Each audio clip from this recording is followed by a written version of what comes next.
दोस्तों अक्सर जब किसी टीवी चैनल पे या यूट्यूब पे आप किसी टॉपर का इंटरव्यू देखते हैं तो उसमें एक बहुत कॉमन सी लाइन आती है कि मैं स्टडी टाइम में 15 से 18 घंटे, कुछ बच्चे बोलते हैं मैं 18 से 20 घंटे तक पढ़ाई करता था, तब जाकर मेरा सिलेक्शन हुआ।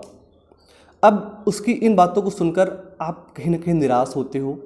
आप सोचते हो कि यार मैं तो सिर्फ 6 से 8 घंटे ही पढ़ता हूँ, तो क्या मेरा सिलेक्शन नहीं होगा, मेरे सपने साकार नहीं होंगे। शायद ये सवाल आज हर एक बच्चे के दिल में है कि क्या 20 घंटे पढ़ने से ही सिलेक्शन होता है। जी हाँ दोस्तों, मैं हूँ आपका दोस्त अभिषेक और स्वागत एक बार फिर से आप सभी का। आज की इस छोटी सी वीडियो में मैं आपके इस डाउट को क्लियर करूँगा कि सिलेक्शन देने के लिए 15 घंटे 18 घंटे पढ़ना इंपॉर्टेंट नहीं होता है। देखिए, सिलेक्शन 3 बातों पर निर्भर करता है। पहली चीज़ तो ये कि आप जो चीज़ पढ़ रहे हो वो किस स्टाइल में पढ़ रहे हो, यानी कि टॉपिक को पढ़ना और उसको समझना 2 चीज़ें होती हैं। दूसरी बात, आपका एटीट्यूड क्या है, यानी कि आप नेगेटिव फीडबैक से हो या पॉजिटिव एटीट्यूड रखते हो। और तीसरी चीज़, आपने उस परीक्षा के बारे में कितना प्रैक्टिस किया है, कितना अभ्यास किया है। दोस्तों 20 घंटे पढ़ने से सिलेक्शन होगा या होता होगा तो आज शायद बहुत बच्चे डॉक्टर बन गए होते। आप कुछ यूँ समझिए कि अगर आप कभी कोटा जाएं, सिलेक्शन देने के बाद जाइएगा या पहले एज यू विश, जब कभी भी जाएं, और आप जिस भी बिल्डिंग में जाएंगे तो एक बिल्डिंग में 200-300 बच्चे होते हैं और 300 बच्चों में 50-60 बच्चे ऐसे आपको मिल जाएंगे जो दिन भर पढ़ते ही रहते हैं और वो 2-3 सालों से पढ़ रहे होते हैं, लेकिन फिर भी उनका सिलेक्शन नहीं होता है। आप में से जो भी स्टूडेंट कोटा में रहकर आए या रह रहे होंगे तो उनको बेहतर ये चीज़ समझ में आ रही होगी। दोस्तों जहाँ तक मैंने फेस किया है, I am not a college topper, लेकिन मैं आपको एक चीज़ बता दूं, सिलेक्शन देने के लिए इंपॉर्टेंट ये नहीं कि आप कितने घंटे पढ़ते हो, इंपॉर्टेंट ये है कि आप जितना भी पढ़ते हो वो सही दिशा में पढ़ा गया हो। यानी देखिए, एक चीज़ होता है कि दिखावे की पढ़ाई कि 15 घंटे पढ़े जा रहे हैं, समझ में कुछ आए या ना आए। एक होता है कि हम 6 घंटे पढ़ेंगे लेकिन विथ फोकस के साथ पढ़ेंगे, कॉन्सेप्ट्स को क्लियर करते हुए चलेंगे और बिल्कुल भी निराश नहीं होंगे। तो अगर आप मुझे अपना आइडियल मानते हैं या मेरी बातों को फॉलो करते हैं तो मैं आपको एक चीज़ बता दूं कि कभी भी किसी एग्ज़ाम को टॉप करने के लिए 3 चीज़ें जो इंपॉर्टेंट हैं, उनमें पहला यही है फोकस के साथ में पढ़ना।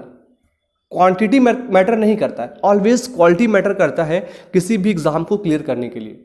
जितनी अच्छी आप क्वालिटी मेंटेन करोगे, जितना अच्छा आप नॉलेज गेन करोगे, उतना ही आपके नंबर एग्जाम में इंक्रीज होंगे और उतने ही आपके लिए प्रॉफिट होगा, आपका कॉन्फिडेंस आएगा, बिकॉज आपको क्वालिटी दी है, आपने टॉपिक्स को समझा है।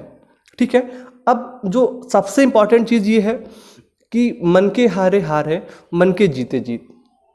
अगर आप पहले ही मान लोगे कि 20 घंटा पढ़ के सिलेक्शन होगा तो ये आपकी गलत फहमी है। दोस्तों सिलेक्शन देने के लिए अगर आप 6 घंटे 8 घंटे ही पढ़ लोगे, आपके पास पॉजिटिव एटीट्यूड है, तो गारंटीड आपका सिलेक्शन हो जाएगा। अब जो तीसरी चीज़ है बहुत इंपॉर्टेंट है, वो ये होता है कि प्रैक्टिस जो होती है ना, अभ्यास, वो आपको परफेक्ट करती है।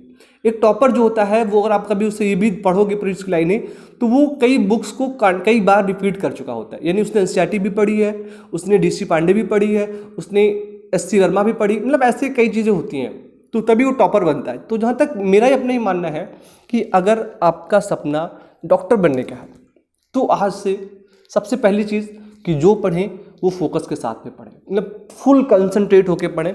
बेशक आप 4 घंटे ही पढ़ें, किसी को दिखाना नहीं है, आपका कंपेयर किसी से नहीं होता है। ऑलवेज आप अपने आप से कंपेयर करें और अपना बेस्ट देने का प्लान करें। दूसरी बात, टॉपिक पढ़ें तो जिस भी टॉपिक को पढ़ें, फिजिक्स या केमिस्ट्री में, उस टॉपिक से नंबर आप क्वेश्चन सॉल्व करें। जितना आप सॉल्व करोगे उतना ही आपका कॉन्फिडेंस आएगा। और तीसरी बात यह है कि हमेशा पॉजिटिव रहें। दोस्तों कहते हैं ना, एक अच्छी सोच बड़े से बड़े चीज़ को जो है, बड़े से बड़े टारगेट को छोटा कर देता है। तो आई होप आज के बाद जो आप 20 घंटे पढ़ने का प्लान करते हो, इससे फोकस ना करके आप 6 घंटे पढ़ोगे, लेकिन जो 6 घंटे में पढ़ोगे वो 20 घंटे से ज़्यादा होगा, तभी आपका सिलेक्शन हो जाएगा। और मेरा ये मानना है कि आप आज से इस गलतफहमी से बाहर जाएंगे कि सिलेक्शन देने के लिए 18 घंटे 20 घंटे पढ़ना होता है। 10 घंटे में भी सिलेक्शन होता है और आप दोगे, ये मुझे विश्वास है। तो प्लीज़ पॉजिटिव रहिए, स्वस्थ रहिए, मस्त रहिए। छोटी सी रिक्वेस्ट है जिससे मैं हर बार करता हूँ, अगर आप नए हैं तो प्लीज़ सब्सक्राइब कर लें हमारे चैनल को, वीडियो को लाइक कर दें। Thank you so much. जय हिंद, वंदे मातरम।